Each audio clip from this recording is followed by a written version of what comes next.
اپنا آدمی جو 25 سال سے بھارت کے ساحلی شہر بھاؤنگر میں دشمن کے پیٹ میں بیٹھ کر کاروبار کر رہا تھا، اور اس نے اپنا نام چندرکانت گجراتی مشہور کر رکھا تھا۔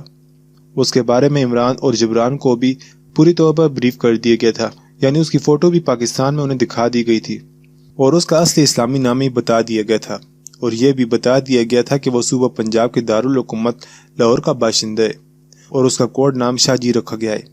لیکن عمران اور جبران کو سختی سے ہدایت کی گئی تھی کہ وہ زیادہ تر اسے چندرکانت یا معاشر جی کے نام سے ہی بلائیں۔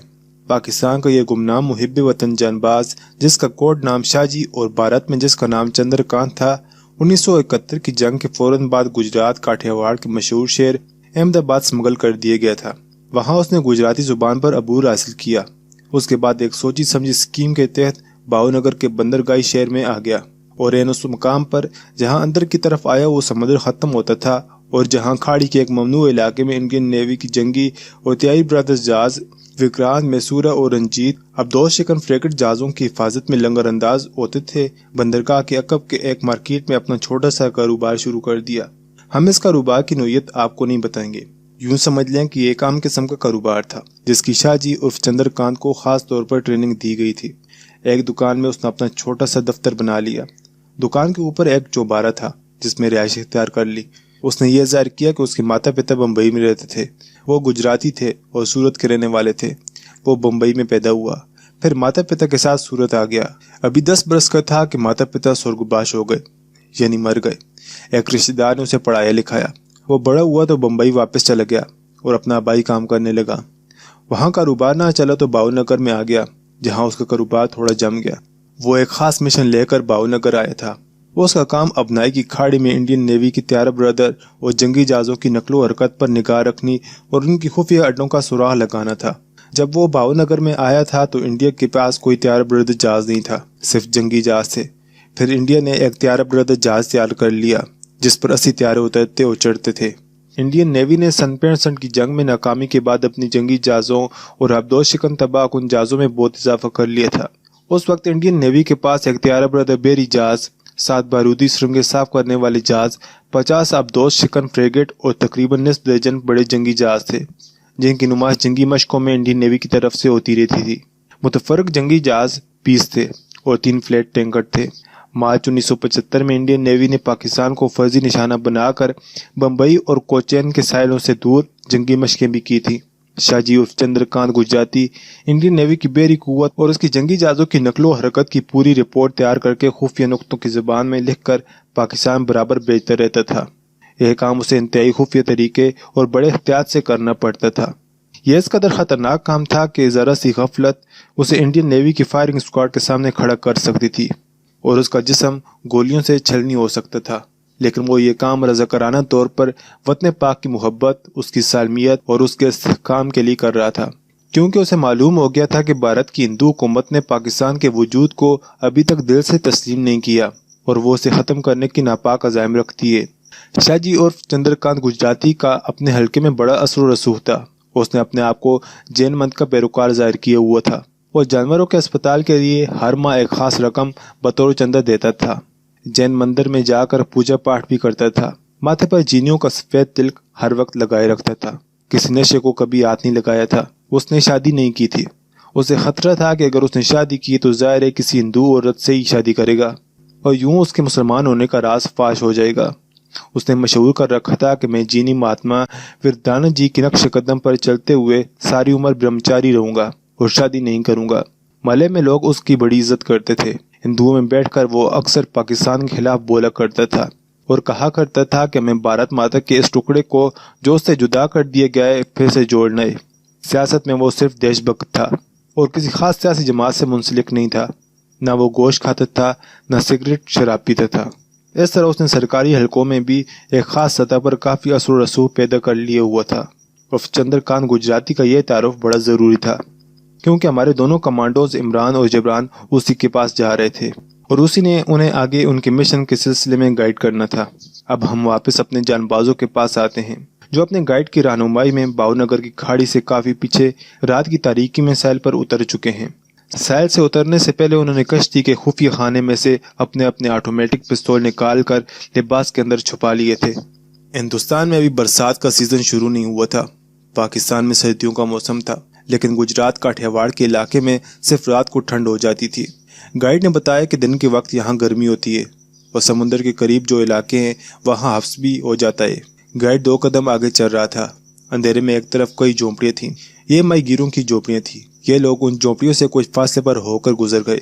کھاڑی والی بندرگاہ اور کھاڑی کے سمندر میں کھڑے 1-2 جہازوں کی روشنیاں نظروں سے اوجھل ہو گئی تھیں اور اب بھاؤ نگر شہر کی روشنی نظر آنے لگی تھی۔ یہ روشنی کافی دوری پر دائیں جانب تھیں۔ گائیڈ ان روشنی کی طرف بڑھ رہا تھا۔ تاڑی کے ستونوں ایسے اونچے درختوں کے درمیان ایک جھونپڑے کے پاس آ کر ہمارا گائیڈ رک گیا۔ کہنے لگا، آدھی رات کے بعد شہر میں جانا ٹھیک نہیں۔ یہ حساس علاقہ ہے۔ رات کے وقت پولیس گشت پر ہوتی ہے۔ تھوڑی سی رات رہ گئی ہے، یہاں آرام کرتے ہیں۔ دن چڑھے گا تو شہر کا رخ کریں گے۔ جھونپڑے میں بانس کے 3 چارپائیاں بچھی ہوئی تھیں۔ دونوں تھکے ہوئے تھے۔ چارپائیوں پر لیٹتے ہی گہری نیند میں کھو گئے۔ صبح کے وقت گائیڈ نے انہیں جگا دیا۔ یہاں سے وہ بھاؤ نگر شہر کی طرف چل پڑے۔ یہ اتنا بڑا شہر نہیں تھا۔ دن کافی نکل آیا تھا۔ بازاروں میں دکانیں کھلی تھیں۔ ہر قسم کا ٹریفک رواں تھا۔ دونوں کمانڈو عمران اور جبران اپنے گائیڈ کے ساتھ ساتھ چل رہے تھے۔ وہ مچھیروں کے لباس میں تھے۔ کسی کو ان پر شک نہیں ہو سکتا تھا۔ مچھیرے شہر میں آتے جاتے رہتے تھے۔ چلتے چلتے وہ ایک بازار میں آ گئے، جہاں سے کافی فاصلے پر بندرگاہ میں کھڑے 2-1 جہازوں کی مستول نظر آ رہے تھے۔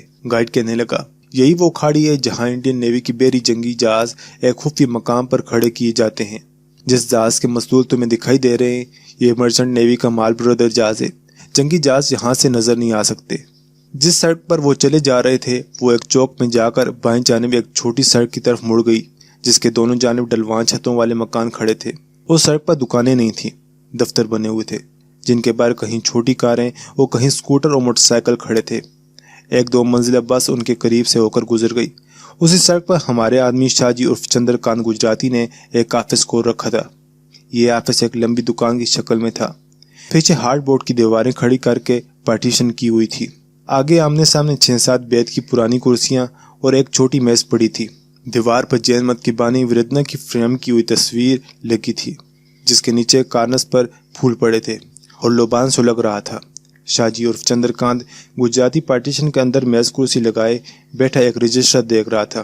اس کے پاس ایک ادھیڑ عمر کانگریسی ٹوپی والا منشی جھک کر کھڑا تھا۔ گائیڈ دونوں کو لے کر کمرے میں داخل ہوا تو گائیڈ کے ساتھ دونوں کمانڈو عمران اور جبران نے بھی ہاتھ جوڑ کر گجراتی زبان میں پرنام کیا۔ چندر کانت گجراتی نے گائیڈ کی طرف دیکھ کر گجراتی میں کہا، اس دفعہ تمہاری مچھلیوں کی سپلائی ٹھیک نہیں تھی۔ اگر اس طرح کا مال سپلائی کرو گے تو مجھے تمہارے ٹھیکہ کینسل کرنا پڑے گا۔ عمران اور جبران غور سے شاہ جی عرف چندر کانت گجراتی کو دیکھ رہے تھے۔ ان کی عمر 50 کے قریب ہوگی۔ سر درمیان سے گنجا تھا۔ چھوٹی چھوٹی مونچھوں اور سر کے بال سفید ہونے شروع ہو گئے تھے۔ اس نے کھدر کا کرتا پاجامہ پہن رکھا تھا۔ سر پر شتری رنگ کی میلی سی گاندھی کیپ تھی اور آنکھوں پر نظر کا چشمہ لگا رکھا تھا۔ گائیڈ نے معذرت پیش کرتے ہوئے گجراتی زبان میں ہی کہا، آئندہ آپ کو شکایت کا موقع نہیں دوں گا۔ میں خود موقع پر پہنچ کر مال چیک کیا کروں گا۔ بیٹھ جاؤ، چندر کانت نے کہا۔ یہ مچھیرے کون ہیں؟ چندر کانت کو معلوم ہو گیا تھا کہ گائیڈ اپنے ساتھ وہی 2 پاکستانی کمانڈو لائے جس کے بارے میں اسے پیش کی اطلاع مل چکی تھی، لیکن دفتر کے ہندو منشی کے سامنے اس قسم کی باتیں کرنی ضروری تھیں۔ گائیڈ نے عمران اور جبران کی طرف اشارہ کر کے کہا، یہ ہم نے نئے مچھیرے بھرتی کیے ہیں۔ میں انہیں کھاڑی والے گودام میں لے جا رہا تھا، سوچا آپ سے بھی ملاتا جاؤں۔ چندر کانت گجراتی نے منشی سے گجراتی زبان میں ہی کہا، ورما جی آپ دیسائی سیٹ کے پاس جائیں اور خود چیک لے کر آئیں۔ یہ لوگ اپنے طور پر کبھی ادائیگی نہیں کریں گے۔ ٹھیک ہے مہاراج۔ یہ کہہ کر منشی چندر کانت گجراتی کی کمرے سے نکل گیا۔ پارٹیشن کی دیوار میں چھوٹی سی کھڑکی پر شیشہ لگا ہوا تھا۔ اس شیشے میں سے دفتر کا منشی کاغذ پر کچھ لکھتا نظر آ رہا تھا۔ منشی نے لکھا ہوا کاغذ اپنی واسکٹ کی جیب میں ڈالا اور دکان سے اتر کر ڈیسائی سیٹ کی دکان کی طرف چل پڑا۔